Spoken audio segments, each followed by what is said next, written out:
Bonjour Isabelle Lasserre. Bonjour. Merci d'être en direct avec nous. Vous êtes journaliste au Figaro. On connaît bien votre signature. Vous êtes spécialiste des questions de diplomatie et de géopolitique.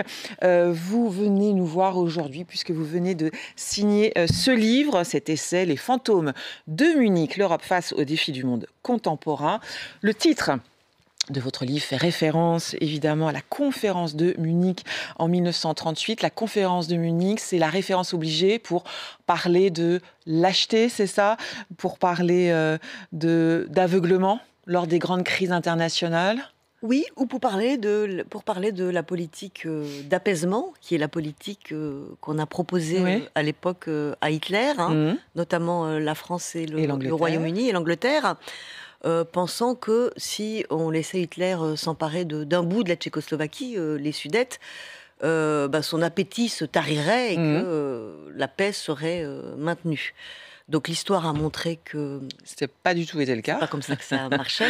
Et effectivement, l'Europe a refait un petit peu la même chose, ou a été tentée de refaire la même chose à de nombreuses reprises, notamment vis-à-vis de la Russie et de l'Ukraine. C'est-à-dire que quand la Russie envahit la Géorgie en 2008, on se dit, bon, ils ont pris un petit bout de territoire, 25%, C'est pas si grave. c'est pas si grave, la Géorgie va pouvoir quand même survivre. Quand la Russie annexe la Crimée en 2014, on se dit encore, bon, là, Vladimir Poutine va s'arrêter.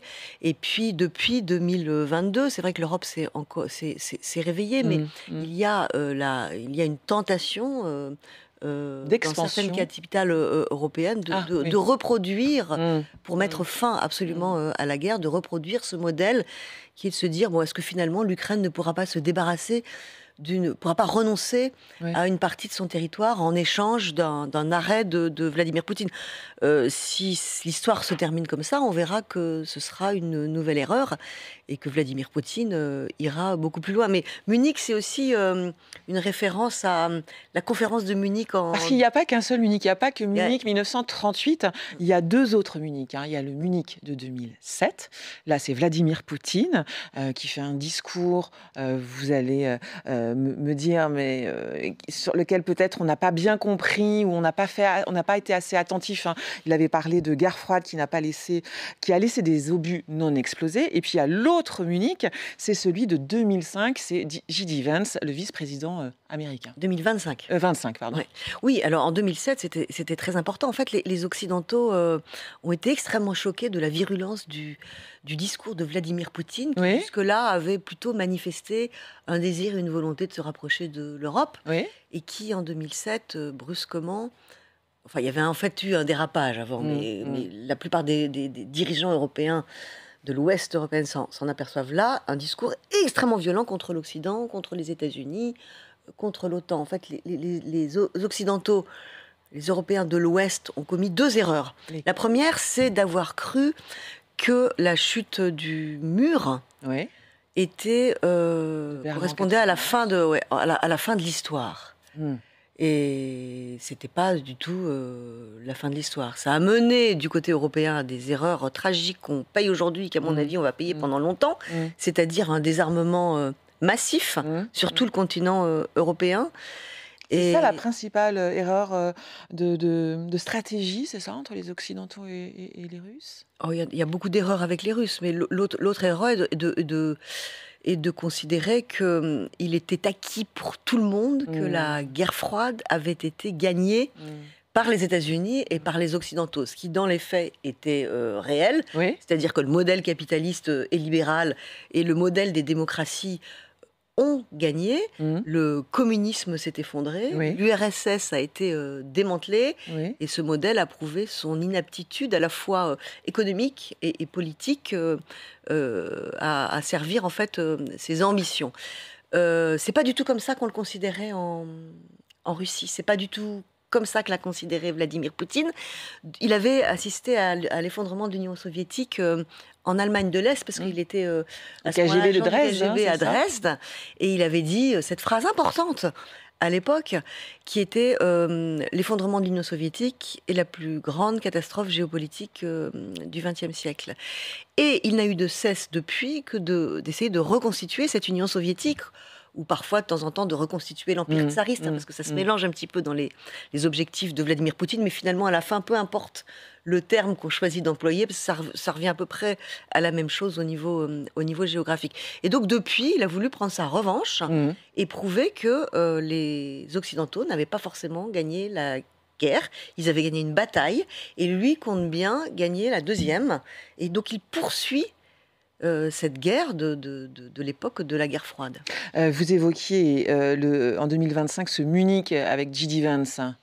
Le discours qu'il a fait, ça fait partie aussi dans votre livre des fantômes de Munich.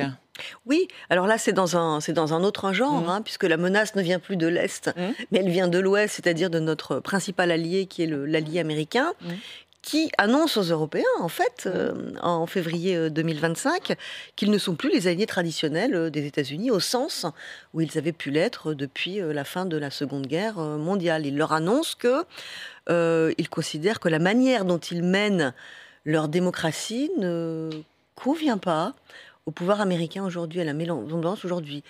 Ils considèrent, ils les critiquent, en fait, ils critiquent les failles de la démocratie européenne. Ils critiquent la manière dont les pays européens sont incapables de limiter l'immigration clandestine.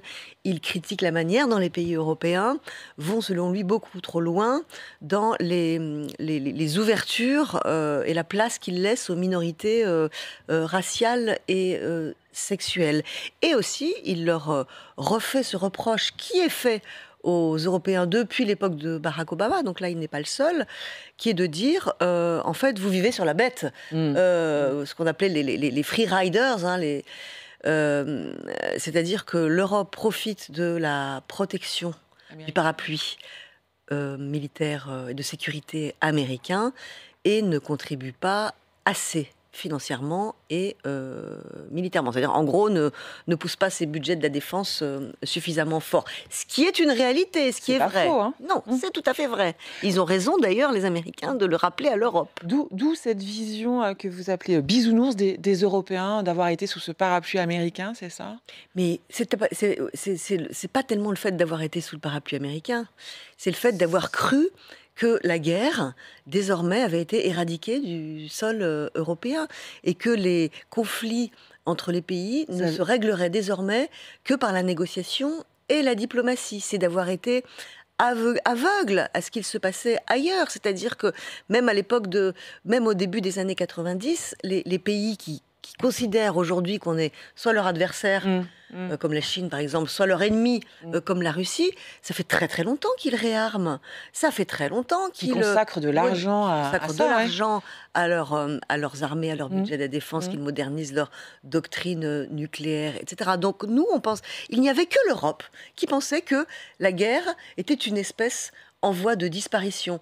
Donc c'est ça, le pays... Mais ça y est, on est réveillé, le pays Isabelle Lasserre. On est réveillé, mais on se réveille quand même très doucement. Et on voit qu'à chaque fois que les choses se calment un petit peu, il y a la tentation de reproposer une politique d'apaisement n'est jamais loin. Et le problème, le paradoxe, c'est ce qui a réveillé les Européens. C'est pas la Russie. C'est quoi? C'est Trump. Donc, c'est pas forcément une bonne raison de se réveiller. Enfin, ça en est une aussi. Mais la première raison qui aurait dû réveiller les Européens beaucoup plus violemment et il y a beaucoup plus longtemps, c'est-à-dire dès 2014 sans doute, c'est... ce qui se passait sur le continent européen, c'est ça ?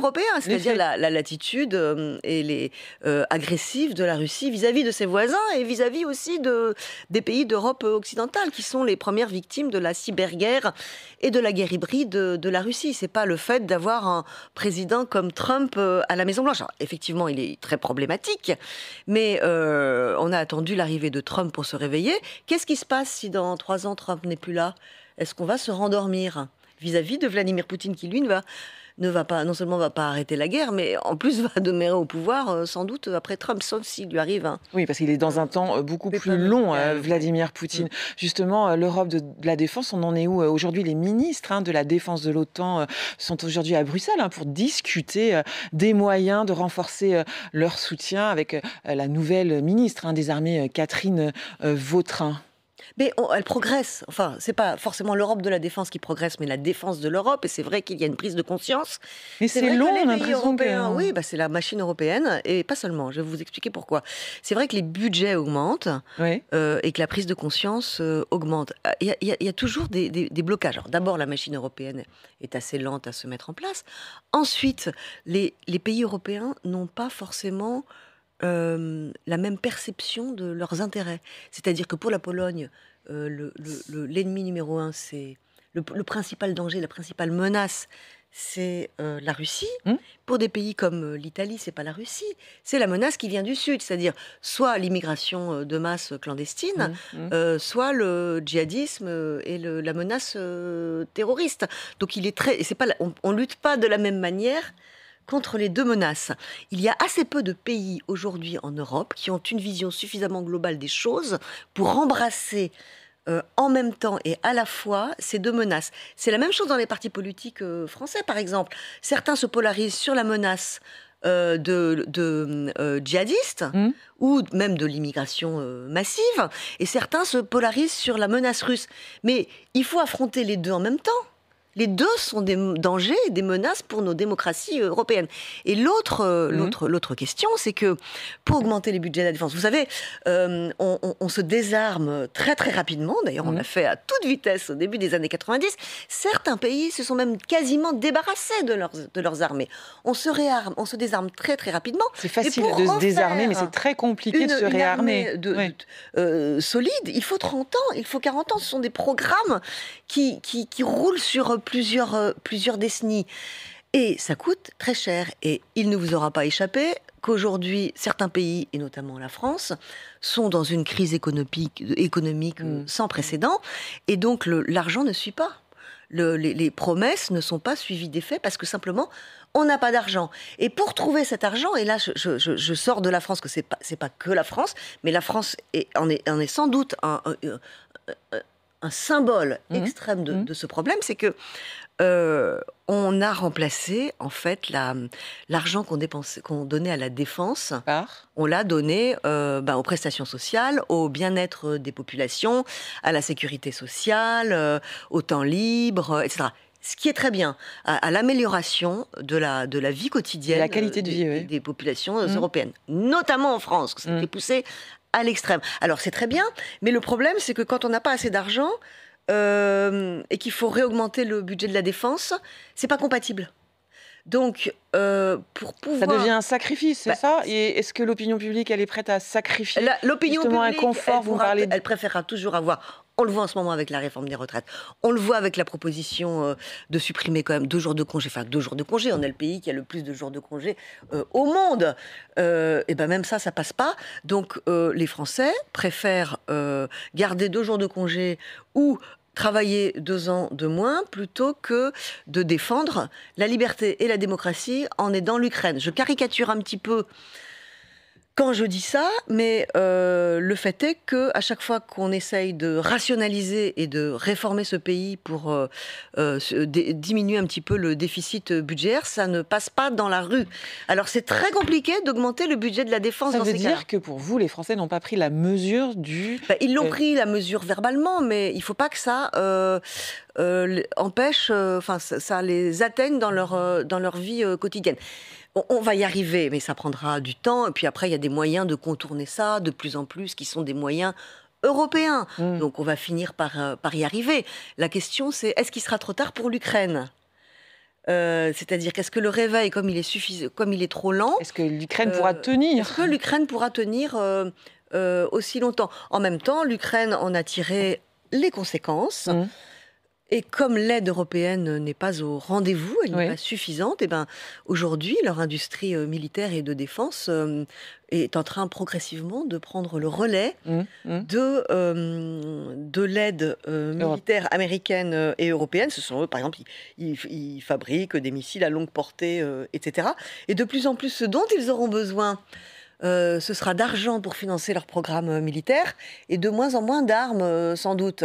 Et là, l'Europe peut agir très efficacement. Donc, la fin de l'histoire n'est pas écrite. Hein. Elle n'est pas écrite pour la France, elle n'est pas écrite pour l'Europe, elle n'est pas écrite pour l'Ukraine. Zelensky va vendredi voir Donald Trump.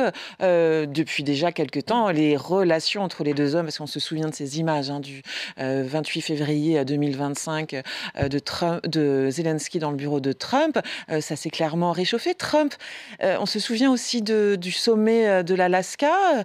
Il a reçu cette rencontre avec Vladimir Poutine. Depuis, en fait, il se passe 2 choses.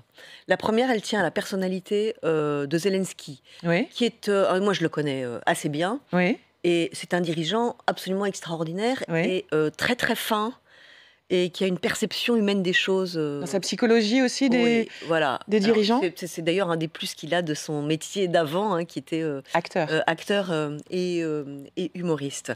Il a compris Trump, il a compris comment il fonctionnait à Donald Trump, après cette douche glacée dans le bureau ovale où il a été humilié. Maintenant, il essaye de retourner Trump. Comme Trump ne s'intéresse, la seule chose qui compte pour Donald Trump, c'est le rapport de force.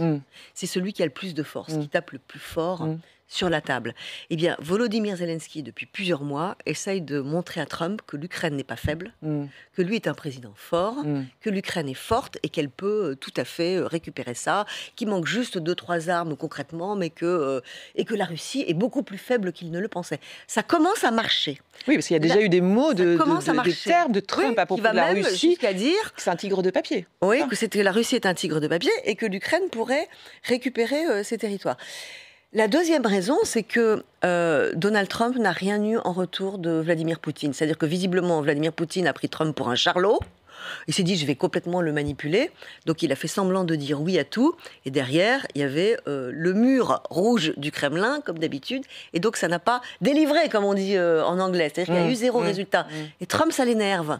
Et ça l'énerve, il a une réaction presque enfantine, en fait, quand on promet quelque chose à un enfant, si on ne lui donne pas, il tape des pieds sur le sol. C'est un petit peu ça. Alors, la question de savoir si ça peut se renverser complètement, moi j'attends de voir avant de le prédire, parce que Trump peut dire encore tout et son contraire en une semaine.